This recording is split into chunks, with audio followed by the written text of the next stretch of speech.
फलटणमध्ये काही दिवसापूर्वी घडल्या एका मुलीने जी डॉक्टर अधिकारी होती, मेडिकल ऑफिसर होती, तिने आत्महत्या केली आणि त्या ठिकाणी जे पोलीस आहेत त्यांच्या त्रासामुळे कंटाळून तिने त्या ठिकाणी आत्महत्या केली.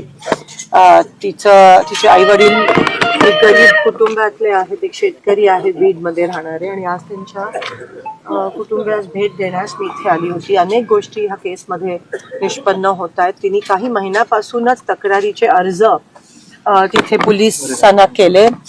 CS जे आहेत सिव्हिल सर्जनना पण तिने अर्ज लिहिलेले की तिच्यावर खूप मोठ्या प्रमाणात दबाव आहे, खूप मोठ्या प्रमाणात तिच्यावर हॅरेसमेंट केली जाते, पण त्याची दखल, शोकांतिका ही आहे की त्याची दखल कोणीही घेतली नाही आणि शेवटी त्या मुलीला हे करावं लागलं.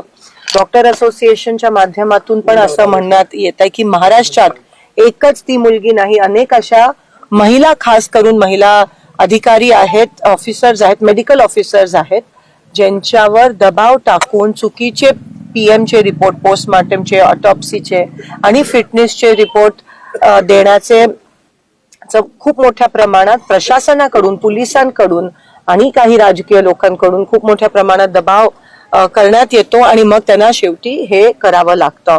ह्या मुलीने तक्रार पण दिलेली की तिला मुद्दाम, मला असं वाटतं, PM तिच्याकडून करून घेतले किंवा त्यांचा फॉल्स रिपोर्ट देण्याचा दबाव होता.